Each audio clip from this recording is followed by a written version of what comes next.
Atenção, vascaínos, é vasculhada! Tudo! Como é que é? Casaca! Casaca! Casaca, casaca, casaca! A turma é boa! É mesmo da fusaca! Vasco! Vasco! Vasco!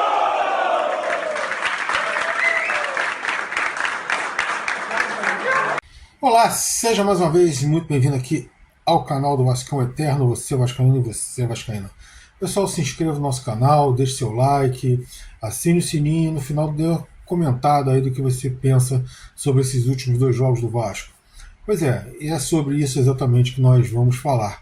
Eu não comentei o jogo do Botafogo, fiz até um pré-jogo, mas não fiz o comentário depois do jogo e, infelizmente, por problema de horário, de trabalho e tal, passou em branco o jogo do Fortaleza, embora eu tenha acompanhado até o iníciozinho do jogo, mas não deu tempo de gravar nada.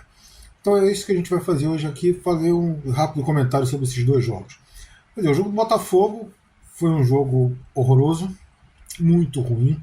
Fazia tempo que eu não vi um jogo tão ruim quanto Vasco e Botafogo em São Januário.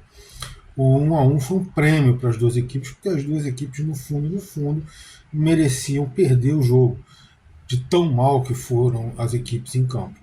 Como foi uma mal, a outra também, acabou que o empate ficou de ótimo tamanho para os dois e premiou a torcida que foi porque viu dois gols, porque foi difícil de sair alguma coisa naquele jogo.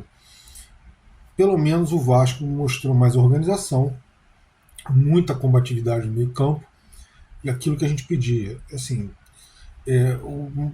o Rafael Paiva está dando essa cara ao Vasco, aquilo que eles pediam, combatividade ao meio campo, tem que reforçar a defesa. E reforçar a defesa não é botar jogador na defesa, é você criar um esquema que proteja a sua defesa. E a gente já pedia aqui várias vezes, né, põe ali o Hugo Moura e principalmente o Matheus Carvalho ali para fazer essa segurança no meio campo, dar essa combatividade, já que o Sforza e principalmente o Galdamés é uma figura absolutamente nula em campo. Tá, contra um timezinho pequeno lá do Campeonato Carioca, ele até se sobressai tecnicamente, mas no Campeonato Brasileiro ele não se sobressai no ataque, na defesa ele não faz absolutamente nada, não protege zaga, assim, nada, ele é um nada em campo. Então, na verdade, o Vasco já entrava em campo com um a menos. Então, assim, o Rafael Paiva tem esse bom desempenho aí, que foi a coisa simples do futebol, né? Ele bota time que é limitado tecnicamente, ele reforça mais ali a parte defensiva e com saídas rápidas para o ataque. Subiu todo o time de produção.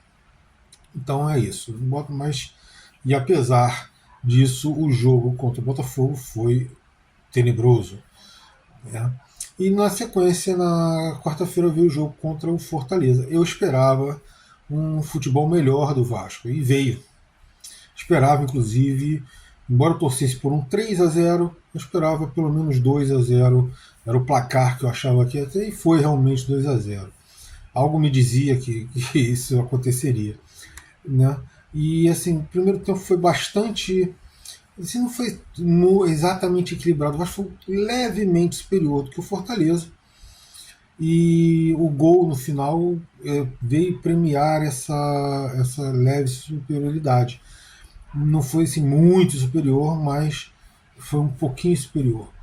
E dizer que o gol saiu porque o Fortaleza estava com 10 em campo é uma verdade e não é, porque aquele contra-ataque que estava sendo puxado e que gerou a expulsão do jogador do Fortaleza tinha uma chance enorme de terminar em gol.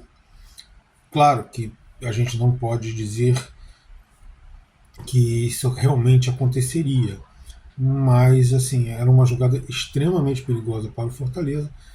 A minha opinião é que o jogador do time cearense se precipitou, não precisava ter entrado daquela forma e muito menos ter causado, porque foi uma entrada realmente para expulsão, né? Então, assim, ele não precisava ter feito isso, mas ele fez. A verdade é essa.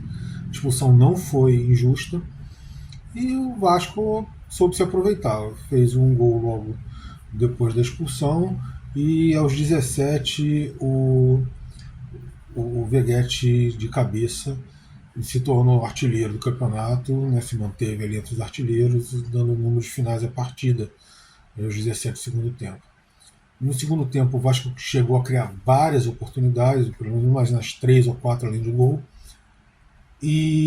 mas o Fortaleza também incomodou um pouquinho, teve pelo menos umas 2 chegadas do Fortaleza ali foi meio perigosas, mesmo com 10. De qualquer forma, depois do segundo gol, o Vasco pareceu se acomodar um pouquinho, ele pareceu de querer deixar o tempo passar.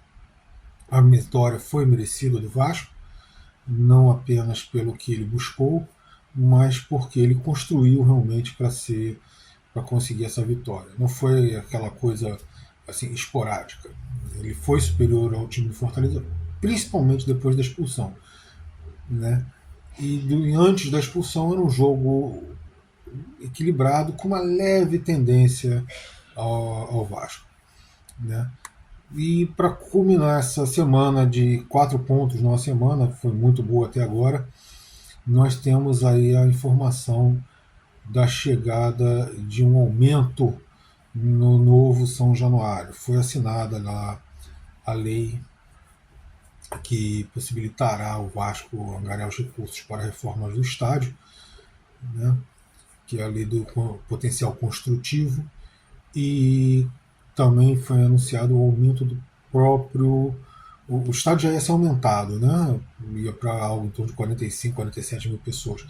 Mas pediram para ir para 50 e foi anunciado que na verdade será 57 mil pessoas, sendo 70% aí, mais ou menos, desse público em pé. Eu acho uma ótima pedida. O Vasco precisava desse aumento. Esse 70% vai possibilitar a manutenção do ingresso popular e 30%, ou seja, algo em torno de 15 mil aí, com camarotes, cadeiras, etc. Uma arquibancada mais tradicional vai possibilitar ótimas arrecadações ao Vasco e transformar o Caldeirão num Caldeirão ainda maior, ainda mais terrível para os adversários. Então, assim, foi uma ótima semana. Esperamos que isso continue amanhã. Amanhã a gente faz um pré-jogo aqui para Internacional e Vasco, porque eu também estou com um bom pressentimento desse jogo.